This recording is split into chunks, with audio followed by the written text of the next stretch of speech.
warahmatullahi wabarakatuh. Waalaikumsalam warahmatullahi wabarakatuh. Bismillahirrahmanirrahim.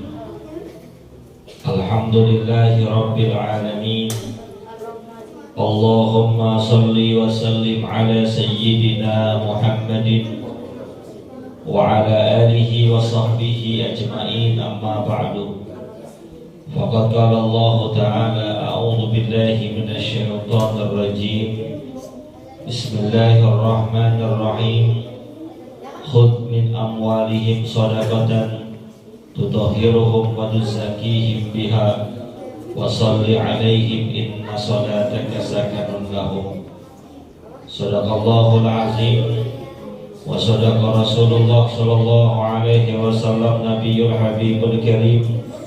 Wa nahnu ala dhalika minasyahidin wasyakirin walhamdulillahi rabbil alamin. Mencapai derajat ketakwaan yang sempurna. Perintah yang pertama, atiullaha wa atiur rasulah.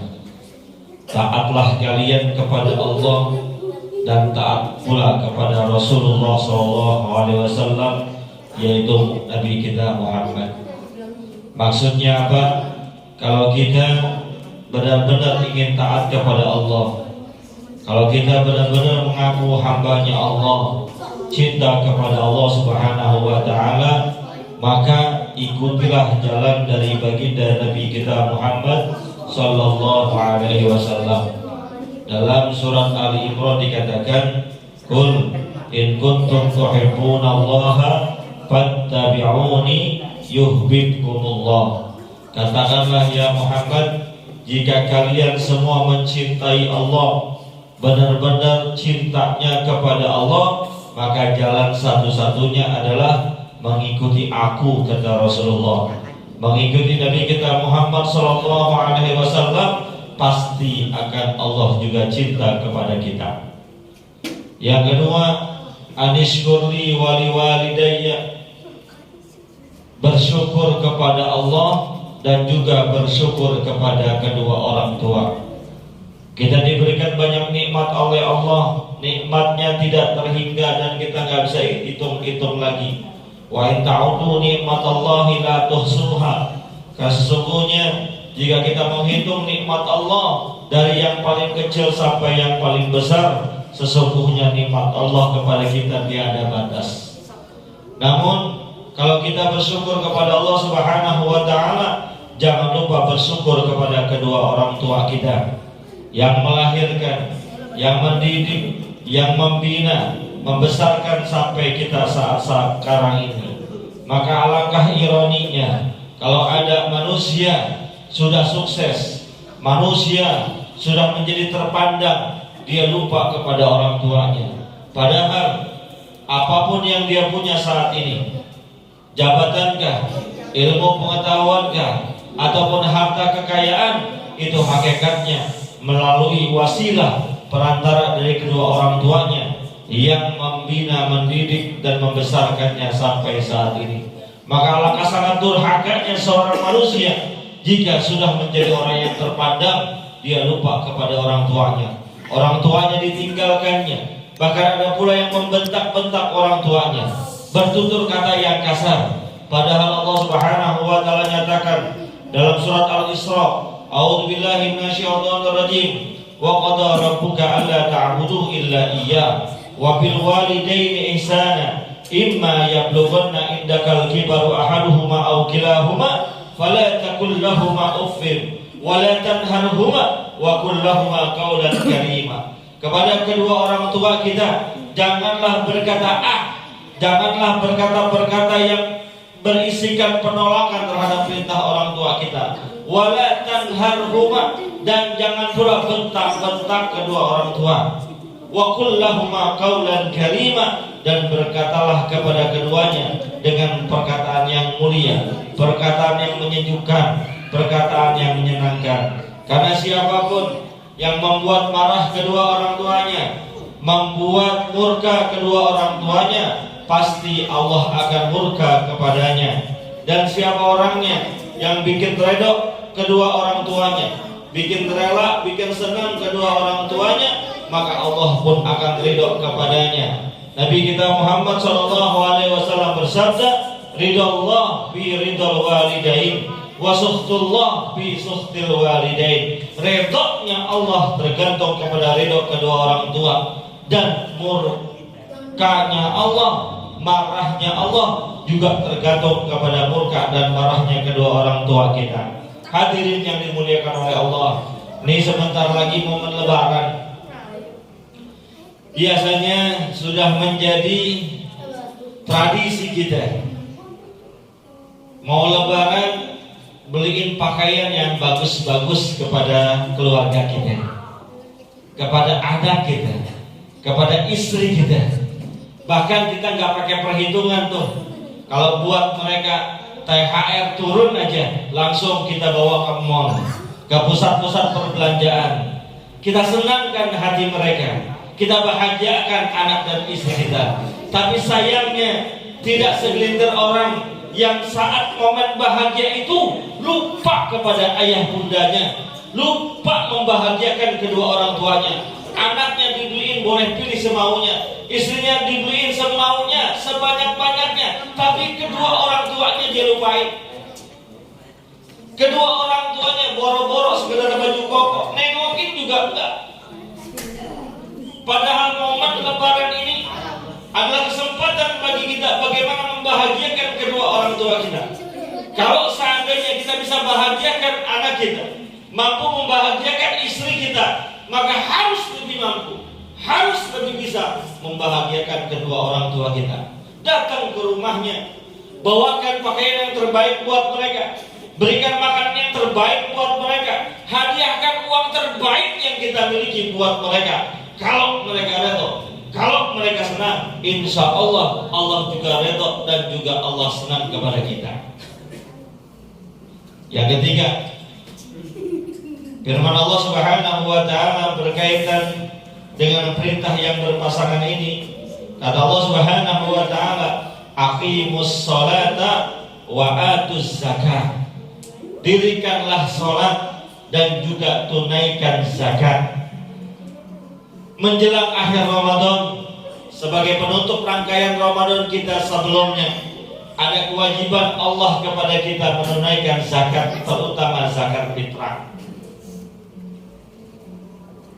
Telah jelas Allah nyatakan bahwa mendirikan sholat dikaitkan dengan menunaikan zakat. Maksudnya apa?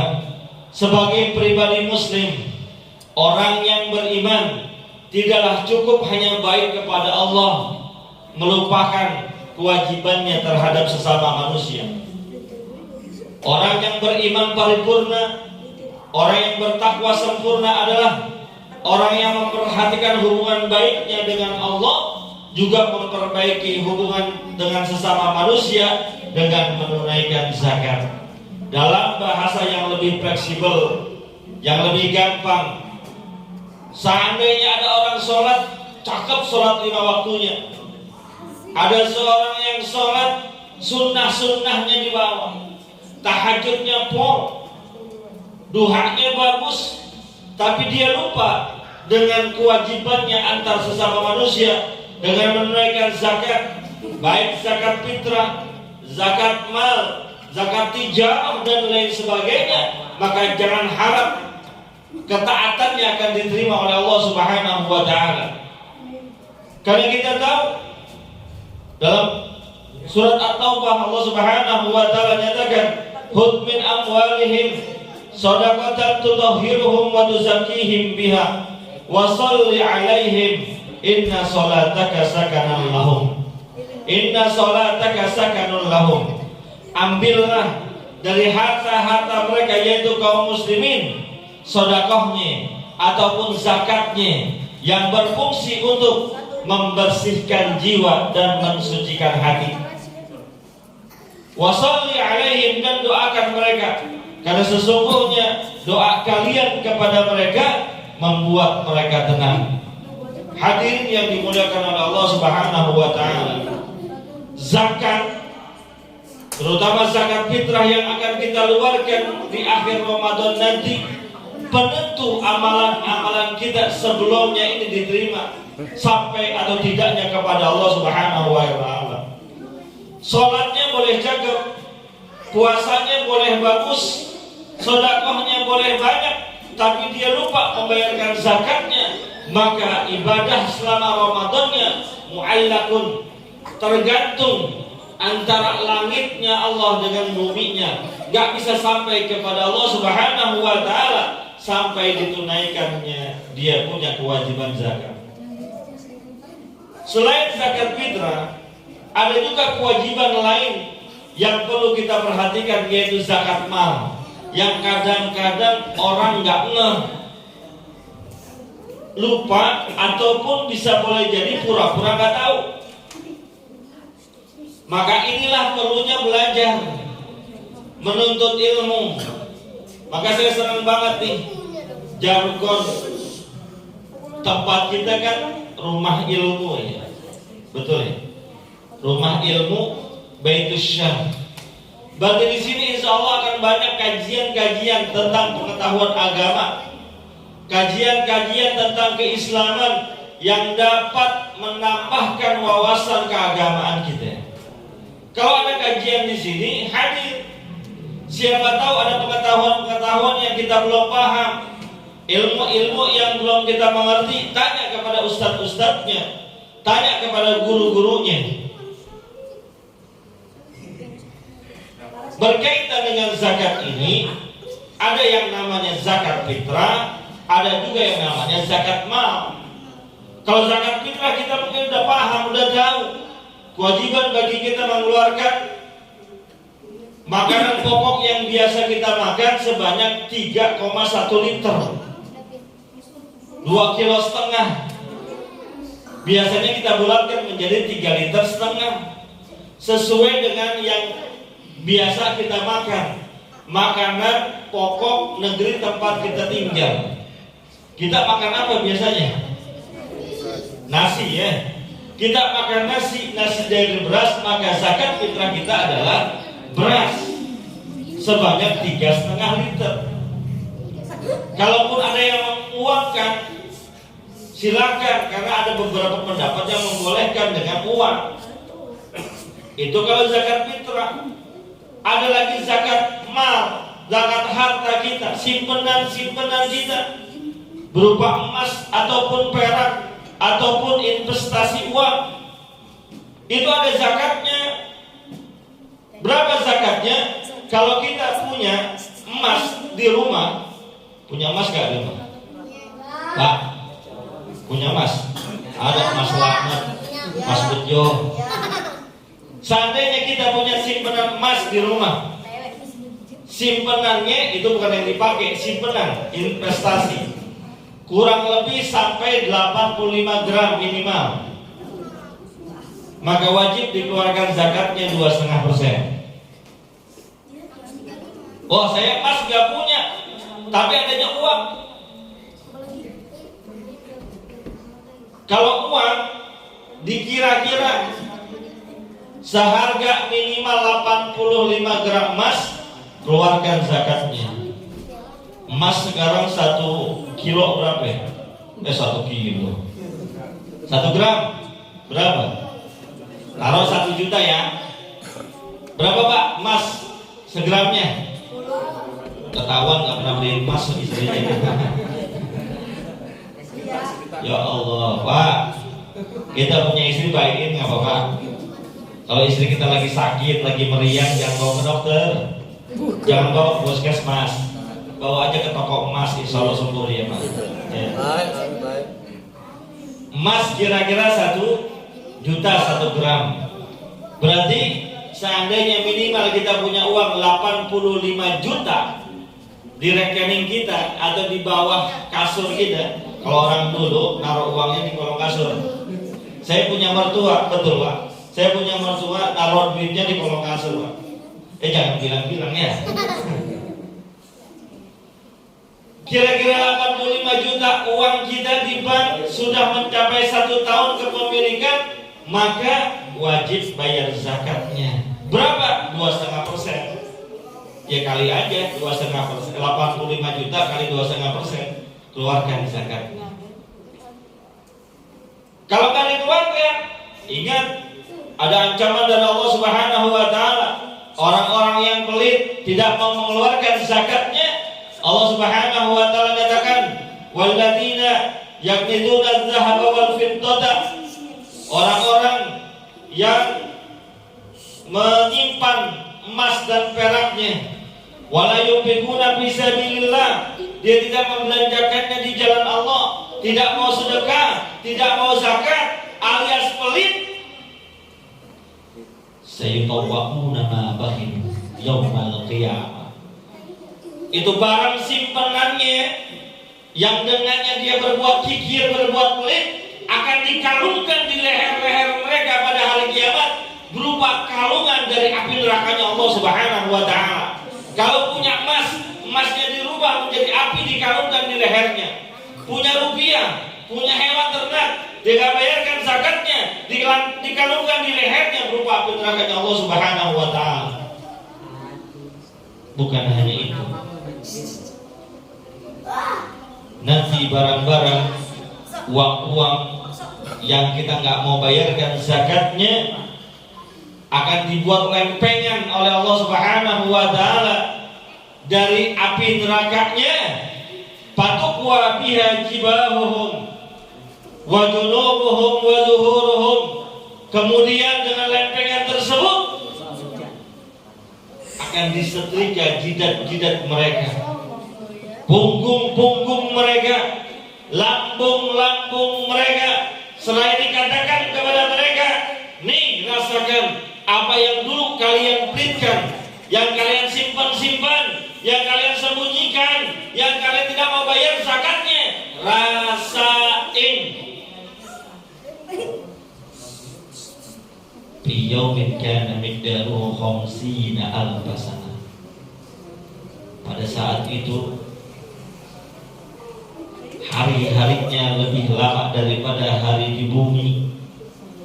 Bandingkannya satu hari di sana seakan 50.000 tahun di sini.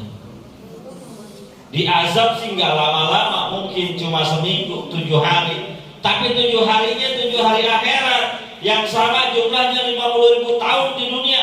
7 kali 50.000, 350.000 tahun. Dipanggang, dibakar, disiksa oleh Allah Subhanahu wa taala karena pelitnya, karena bakhilnya, ataupun karena kikirnya. Orang pelit mah gak enak, Pak. Kan sudah saya sampaikan, al-bakhilu, orang yang pelit itu ba'idun minallah, jauh dari Allah Subhanahu wa taala. Ba'idun minal jannah, jauh dari surga, bahkan gak bakal masuk surga. Al-bakhilu la yadkhulul jannah, kata baginda Rasul, orang pelit gak bakal masuk surga. Wa ba'idun minan nas, orang pelit jauh dari manusia. Orang ogah dekat sama orang pelit, kagak enak. Ngapain berteman sama orang pelit? Orang ngerokok aja gabus-gabusnya ditelan. Saking pelitnya itu. Rugi berteman dengan orang pelit, akan dijauhi oleh manusia. Wa qaribum minan nar, orang pelit dekat banget sama neraka. Sebaliknya orang yang dermawan, baik hati, mau berbagi, kata baginda Rasul, as-sakhiyyu qaribum minallah, orang yang dermawan dekat sama Allah. Kalau Allah dekat, pasti Allah mau nolongin. Makanya gak ada cerita orang dermawan hidupnya susah. Kenapa? Karena Allah dekat sama dia, kehidupannya akan dijamin oleh Allah Subhanahu wa taala. Qaribun minal jannah, orang dermawan dekat sama surga. Surga itu tempatnya orang dermawan. Maka kalau pengen lihat ciri-ciri penduduk neraka ataupun penduduk surga di bumi ini gampang. Lihat aja tuh orang sama duit begini apa begini. Kalau begini, apalagi diumpetin, pelit sudah dapat dipastikan pelit itu dekatnya ke nerakanya Allah Subhanahu wa taala. Qaribun minan nas, orang yang dermawan, yang bares kalau kata orang Betawi, yang gemar berbagi, dekat dengan manusia. Manusia mau berteman sama orang baik, bentar-bentar ngasih duit, bentar-bentar ngajak makan, bentar-bentar ngajak jalan. Kita mau berteman dengan begitu ya? Pepet terus kalau yang begitu udah. Wa ba'idun minan nar, yang lebih utama orang yang baik, murah hati dan dermawan akan jauh dari nerakanya Allah Subhanahu wa taala. Konsepnya gampang. Kita mohon maaf mau bersusah-susah, berletih-letih ibadah siang malam. Kayak sekarang nih, mohon maaf ya, perut kenyang, hujan gerimis. Kalau nurutin hawa nafsu, enakan di rumah atau di masjid? Enakan di rumah atau di musola? Hah? Enakan di mana? Enakan di musola, adem. Di rumah panas, kipas angin kecil, berebutan sama anak. Kalau ngikutin hawa nafsu, enakan tiduran di rumah. Tapi kenapa mau kita bersusah-susah di musola ini? Mau kita mengupayakan diri kita hadir sholat isya berjamaah, hadir sholat tarawih, dengerin ceramah lagi. Mana lama ceramahnya? Kenapa? Karena satu tujuan kita pengen masuk surga dan jauh dari nerakanya Allah Subhanahu wa taala. Konsepnya kan gampang. Cuma kan saya katakan tadi, kalau kata Allah Subhanahu wa taala, aqimus sholata wa atuz zakat, dirikanlah sholat, tunaikanlah zakat. Nggak cukup masuk surga itu modal sholat doang. Nggak cukup masuk surga itu modal puasa doang. Harus disempurnakan dengan zakat kita, dengan sedekah kita, berbagi empati dengan yang lainnya, terutama orang-orang yang nggak beruntung kehidupan ekonominya. Pak, kalau kita lihat bagaimana dicontohkan oleh sahabat Nabi di saat setelah peristiwa hijrah, orang-orang Mekah hijrah ke Madinah. Langkah pertama yang dilakukan oleh baginda Rasulullah SAW adalah mempersaudarakan orang-orang Mekah dan Madinah, Muhajirin dan Ansor. Persaudaraan yang luar biasa yang digambarkan dalam sejarah ketika mereka sudah dipersaudarakan oleh baginda Rasulullah SAW. Orang-orang Madinah bilang begini nih kepada orang Mekah. Orang Mekah datang ke Madinah nggak bawa apa-apaan, kadang repot. Kata orang Madinah, orang-orang Mekah yang sudah menjadi saudara-saudara saya, nih dengerin, saya punya rumah 2, ambil 1 buat saya, 1 buat kamu. Saya punya kebun lebar, bagi 2, sebelah buat saya, sebelah buat kamu. Saya punya istri 2. Enggak juga begitu, enggak. Enak banget, 1 buat gue, 1 buat lu. Mana dipilih yang cakep kan? Intinya dari harta kekayaan orang Madinah dibagi 2 buat orang-orang Mekah yang hanya dipersaudarakan gara-gara iman dan Islamnya, bukan saudara-saudara, bukan senasab. Tapi karena diikat oleh iman dan Islam sesuai dengan petunjuk baginda Rasulullah SAW, mau berbagi seperti itu. Bicaranya iman. Ada di sini yang mau begitu. Ada saudaranya, bukan kata orang lain yang seagama. Saudaranya, adiknya nih, adiknya nggak kerja, bininya ngerong-ngerong mulu, anaknya banyak. Kebetulan kita kerja nih, habis dapat THR sama dapat gaji kurang lebih 10 juta. Kita panggil adik kita, Dek, lu kan kagak kerja ya? Iya bang, nih abang dapat duit nih 10 juta THR sama gajian. Begini dah pak, Dek, abang ambil 5 juta, lu 5 juta. Kira-kira ada yang begitu? Ada yang begitu? Kalaupun ada, ujang kagak berhenti gitu. Kagak, kita mau urusannya jangankan sama orang lain, jangankan cuma sekedar saudara seiman, saudara sedarah kita gak kayak gitu. Maka walaupun kita nggak bisa kayak gitu, intinya yang penting ada rasa empati kita, simpati kita antar sesama manusia. Boleh jadi mereka tidak beruntung ekonominya, tapi justru ekonominya dibukakan oleh kita melalui zakat kita, infak kita, sedekah kita. Mudah-mudahan Ramadan yang tinggal beberapa hari ini Allah kuatkan, tetapkan iman Islam dan istiqomah kita agar bisa terus beribadah kepada Allah Subhanahu wa taala sampai keluar Ramadan nanti kita berhak menerima gelar minal aidin al faizin, termasuk ke dalam golongan orang-orang yang kembali kepada kefitrahan dan menang melawan hawa nafsunya. In uridu illa al-islaha mastata'tu wa ma taufiqi illa billah alaihi tawakkaltu wa ilaihi unib. Kita baca Fatihah sekali lagi. Wabil khusus untuk orang-orang yang mewakafkan tanahnya, hartanya, kontribusinya untuk pengembangan, pembangunan rumah ilmu asyar. Semoga itu menjadi jariah yang amalnya, yang pahalanya terus mengalir sampai beliau wafat. Biniyatul qabul wa bijahir Rasul al-Fatihah.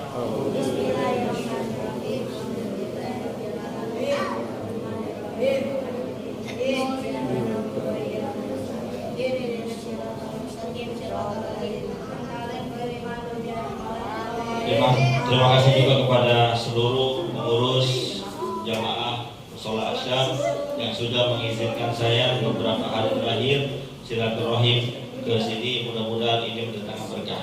Assalamualaikum warahmatullahi wabarakatuh.